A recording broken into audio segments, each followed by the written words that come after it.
Hello students, ये है हमारा second lecture 9th class number system के लिए। तो प्रीवियस क्लास में हमने स्टडी किया था कि हम किस तरह से नेचुरल नंबर्स, होल नंबर्स को आइडेंटिफाई कर सकते हैं और उनको किस तरह से उनके बारे में प्रॉपर्टीज़ को हमने देखा था। और आज हम कुछ देखना चाहेंगे, कुछ नए क्वेश्चंस आपके। जैसे firstly, find 5 rational numbers between 3/4 and 4/5। How can we find out? कल हमने प्रीवियस क्लास में हमने देखा था कि 3 एंड 4 के बीच में हमने ये देखा था कि अगर हमें 6 रैशनल नंबर्स फाइंड आउट करने हैं तो हमने 6 + 1 यानी कि 7 से मल्टीप्लाई एंड डिवाइड किया था। बट आज हमारा क्वेश्चन अब इस तरह के, ये फ्रैक्शनल नंबर्स के बीच में हमें कैसे फाइंड आउट करना है, हमने आज ये देखना है। तो चलिए देखते हैं। तो फर्स्टली इसका सॉल्यूशन आप देखिए। तो इसमें सबसे ध्यान देने वाली बात आपके लिए यह है कि आप के जो टू नंबर्स हैं, फर्स्ट है 3/4 एंड सेकंड है 4/5। अब देखिए, इन दोनों के जो डिनोमिनेटर्स हैं वो आपके सेम नहीं है। अगर आपके डिनोमिनेटर सेम नहीं है तो आपको क्या करना है? फर्स्टली इनके डिनोमिनेटर सेम करने हैं, और डिनोमिनेटर सेम करने के लिए आपको एलसीएम फाइंड आउट करना है। एलसीएम ऑफ 4 एंड 5, तो ये होता है आपका 20। ये आप प्रीवियस क्लासेस में आपको एलसीएम फाइंड आउट करना पता है कि आप किस तरह से एलसीएम फाइंड आउट कर सकते हैं। अब इसके बाद आप देखिए कि 20 एंड 20। तो फर्स्टली अगर हम 3/4 वाले नंबर के लिए देखें तो 4 से आप 20 को डिवाइड कीजिए। How many times? 5 टाइम्स। तो 4 5 ज़ा 20। सिमिलरली 3 5 ज़ा 15, 5 4 ज़ा 20 एंड 4 4 ज़ा 16। वट 4 5 ज़ा एंड 5 4 ज़ा। तो जो सिमिलर, जो डिनोमिनेटर से जितना डिवाइड करके आपके पास आ रहा है, आप सेम नंबर से न्यूमरेटर को भी मल्टीप्लाई करेंगे। ठीक है, दैट मीन्स अगर आप 4 से 20 को डिवाइड कर रहे हैं तो कितने टाइम्स हो आपका? 5 टाइम्स। तो उस 5 से आपको न्यूमरेटर यानी कि 3 को ही मल्टीप्लाई करना पड़ेगा। अब देखिए, फर्स्ट नंबर है आपका 15/20 एंड सेकेंड है 16/20। अब आपको कितने नंबर्स फाइंड आउट करने हैं? 5 नंबर्स आपको फाइंड आउट करने हैं। तो 5 नंबर्स फाइंड आउट करने हैं तो कल ही की तरह हमने किससे मल्टीप्लाई किया था? कल 6 नंबर फाइंड आउट किए, तो 6 + 1 7। आज हमें 5 फाइंड आउट करने, दैट मीन्स हमें किस नंबर से मल्टीप्लाई करना पड़ेगा? That is 5 + 1, that is equal 7। यानी कि आपको कितने नंबर, सॉरी, दैट इज 6। आपको किससे मल्टीप्लाई करना पड़ेगा? 6 से मल्टीप्लाई करना पड़ेगा। ओके, किस तरह से? 15/20 इंटू 6/6। तो कितना आ गया? 15 6 ज़ा 90 एंड 26 ज़ा 120। And similar for this one.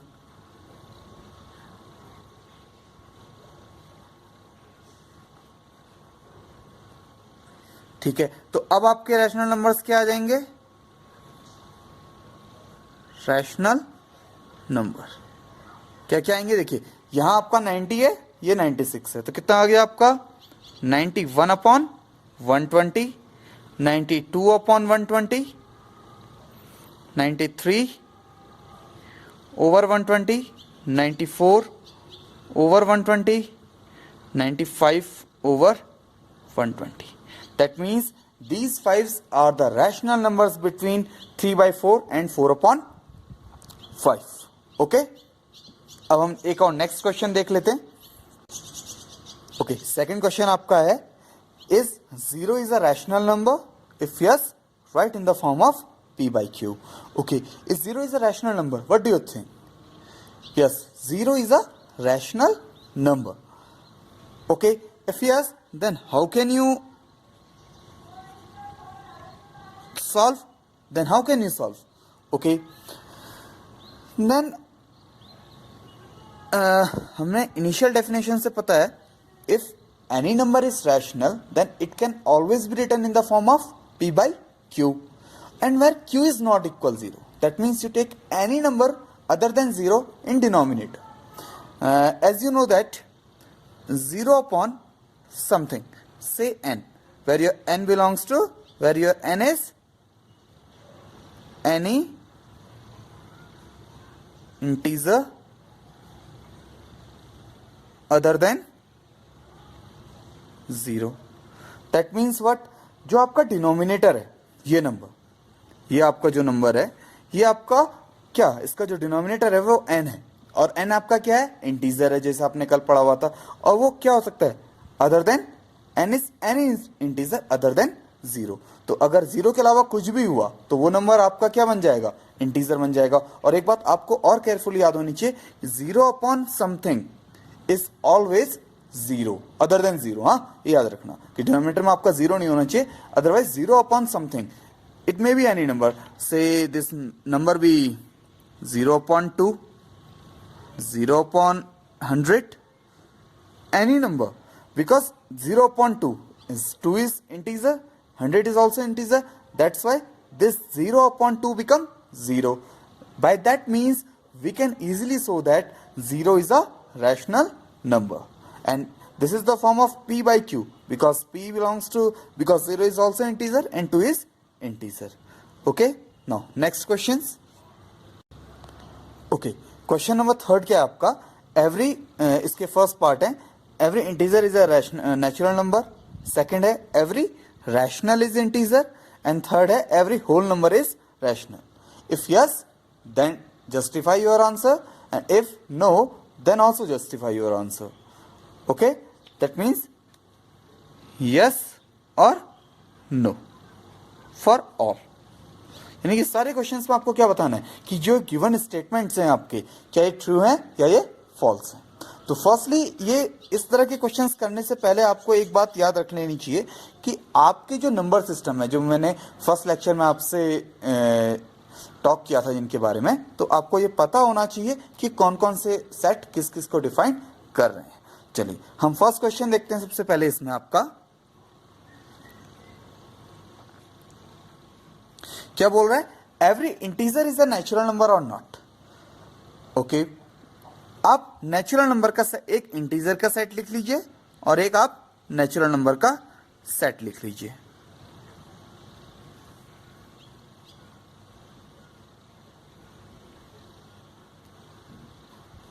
तो ये हैं आपके इंटीजर्स और ये हैं आपके नेचुरल नंबर्स।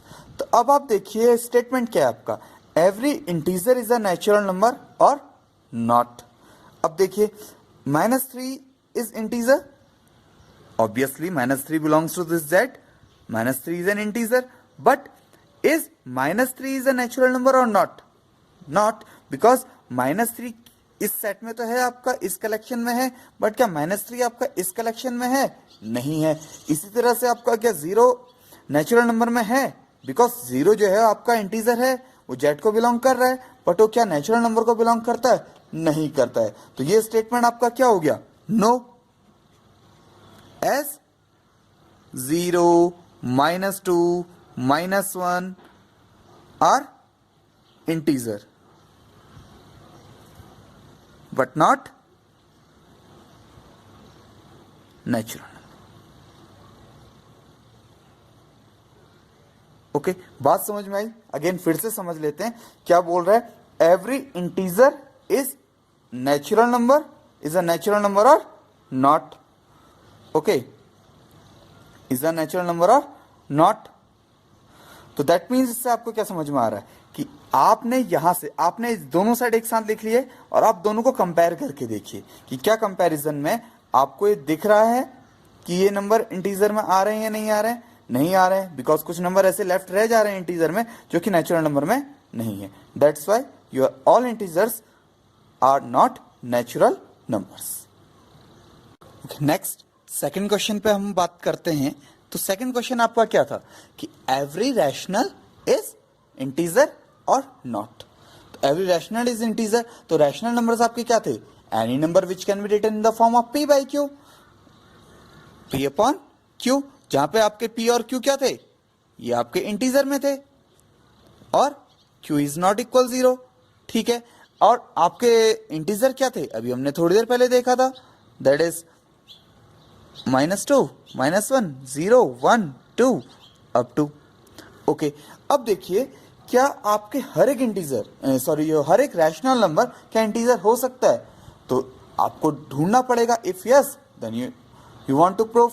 ओके, अब देखिए आपके पास एक 2/3 नंबर है, तो 2/3 आपका क्या होता है, रैशनल होता है। 2/3 इज अ रैशनल, बट क्या 2/3 इंटीजर में कहीं पे बिलोंग कर रहा है, नहीं कर रहा है, बट नॉट इंटीजर।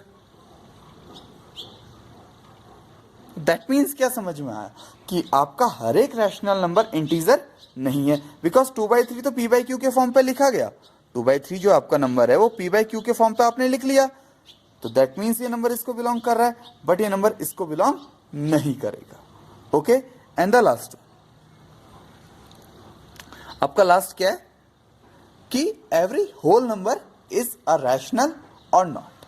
तो आपके होल नंबर्स क्या होते हैं, आप ये देखिए, that is 0 1 2 3 up to infinity.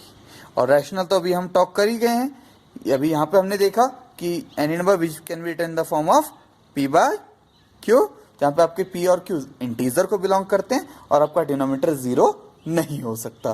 तो जब हम इसकी बात करते हैं तो इसमें देखिए आप w इक्वल दिस है एंड q इक्वल दिस हो गया। तो आप कोई भी नंबर ले लीजिए, जैसे सपोज 2 ही ले लीजिए, तो 2/1, तो ये आप p/q की फॉर्म पे लिख पा रहे हैं ना। ऐसे आप कोई भी सपोज 100 ले लेते हैं, तो 100/1, यानी कि कोई भी नंबर है उसका डिनोमिनेटर अगर आप 1 बना दें तो वो p/q यानी कि p/q के फॉर्म पे आपका इजीली आ जा रहा है, इजीली फॉर्म हो जा रहा है। That means every whole number is a rational number. Okay, that means आपका जो फाइनल स्टेटमेंट है ये भी आपका नो था, बट ये आपका यस है, बिकॉज आप किसी भी नंबर को, अगर आप कोई भी एक नंबर ले लें, let x be any whole number, then this implies x/1 is rational। बात समझ में आ रही है आपके? आप किसी के भी डिनोमिनेटर में 1 रख दीजिए तो x/1 एक रैशनल नंबर हो जाएगा। That means each and every whole number is a rational number. Understand? तो ये कुछ एग्जांपल्स थे आपके, कुछ एनसीईआरटी से भी बिलोंग करते हैं आपके। तो आपको ये ध्यान देना है कि इस तरह के क्वेश्चंस किस तरह से करने हैं। ओके, नाउ अब हम एक नए क्लास पढ़ने जा रहे हैं, that is called irrational number.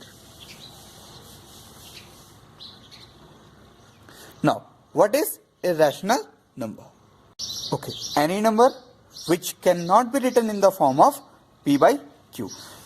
that means rational क्या थे आपके? Any number which can be written in the form of p/q। अगर आप सपोज किसी नंबर को p/q के फॉर्म पे नहीं लिख पा रहे, that means that type of number is called irrational number. Understand? That means that type of number is called irrational number. एक तो ये डेफिनेशन होगी, यानी कि आप सीधे ये बोल सकते हैं कि any number which is not rational is called rational. Okay, that means आपका कोई भी नंबर जो रैशनल नहीं है, दैट मीन्स जिसको आप p/q के फॉर्म पे नहीं लिख पा रहे हैं। ओके, एक डेफिनेशन और है आपकी, हम उस पर बात करते हैं। Okay, any number which is non terminating and non repeating. That means किस तरह के नंबर, चलिए एग्जाम्पल देख लेते हैं। ये आपका नॉन टर्मिनेटिंग का मतलब क्या है और नॉन रिपीटिंग का मतलब क्या है। चलिए हम कुछ एग्जाम्पल ले लेते हैं। फर्स्ट एग्जाम्पल हम लेते हैं 0.10 1 0 0 1 0 0 1 0 0 0 0 एंड अप टू इंफिनिटी। अब देखिए ये डॉट डॉट डॉट का मतलब क्या, सबसे पहले तो ये समझिए, यानी कि नॉन टर्मिनेटिंग, यानी कि ये टर्मिनेट नहीं कर रहे हैं, कहीं पे भी जाके ब्रेक नहीं हो रहे हैं। दैट मीन्स ये कहीं पे एंड नहीं होंगे आपके। सबसे बड़ी बात ये है आपके क्या कि ये जो नंबर्स हैं आपके वो एंड नहीं होंगे, कहीं पे खत्म नहीं होंगे। नॉन टर्मिनेटिंग का मतलब हो गया ये, एंड नॉन रिपीटिंग। तो अब आपको लग रहा होगा कि 1 एंड 0 तो रिपीट कर रहे हैं आपके, तो नॉन रिपीटिंग क्यों बोला गया है? तो नॉन रिपीटिंग इस वजह से बोला गया है, रिपीटिंग का मतलब यह है कि आप ये समझिए, जैसे सपोज आपने लिखा 1 2 3, फिर अगेन 1 2 3, अगेन 1 2 3। दैट मीन्स आपके फिक्स नंबर्स ऐसे हैं 1 2 3 जो रिपीट हो रहे हैं और एक के बाद एक रिपीट होते जा रहे हैं। तो आप इसको ऐसा भी लिख सकते हैं 0.1 2 3 बार, और यह रैशनल। ठीक है, जब हम क्वेश्चंस करेंगे इनके, यानी कि क्वेश्चंस में आप इनको ऐसे यूज कर सकते हैं। जब हम क्वेश्चंस करेंगे तो हम देखेंगे कि इस तरह के रैशनल नंबर्स को हम पी बाई क्यू के फॉर्म पे कैसे कन्वर्ट करेंगे, जो आपके एक्सरसाइज 1.2 में इस तरह के क्वेश्चंस है। ओके, बट अब आप इधर देखिए, इधर आपका 1 और 0 का रिपीटेशन तो हो रहा है, बट वो रिपीटेशन इस मैनर में नहीं है कि एक सर्टेन मैनर हो। दैट मीन्स देखिए यहाँ पे 1 के बाद यहाँ पे सिंगल 0 है, बट फिर 1 तो आया, बट अगेन डबल 0 आए, फिर 1 के बाद ट्रिपल 0, फिर देन क्वार्टर 0। दैट मीन्स आपके जीरोस इंक्रीज होते जा रहे हैं। दैट मीन्स ऐसा कुछ पैटर्न नहीं बन रहा है कि 1 2 3 1 2 3 रिपीटेशन, ऐसा नहीं हो रहा है। तो that type of numbers are called irrational numbers. Now there are other examples like under root 3, under root 5, under root 7। तो इस तरह के जो नंबर्स जो आपके इस सिंबल्स के अंदर आते हैं, and what is the name of this symbol? The name of this symbol is radical. Okay, तो ये आपके कुछ बेसिक्स थे इरेशनल नंबर्स के। नेक्स्ट लेक्चर में हम लोग ये देखेंगे कि इरेशनल नंबर्स को नंबर लाइन पे कैसे रिप्रेजेंट किया जाता है। तो फर्स्टली हम उसमें टॉक करेंगे कि what is number line and how can we represent any irrational number in number line. Okay, thanks for watching. Please like and subscribe my channel and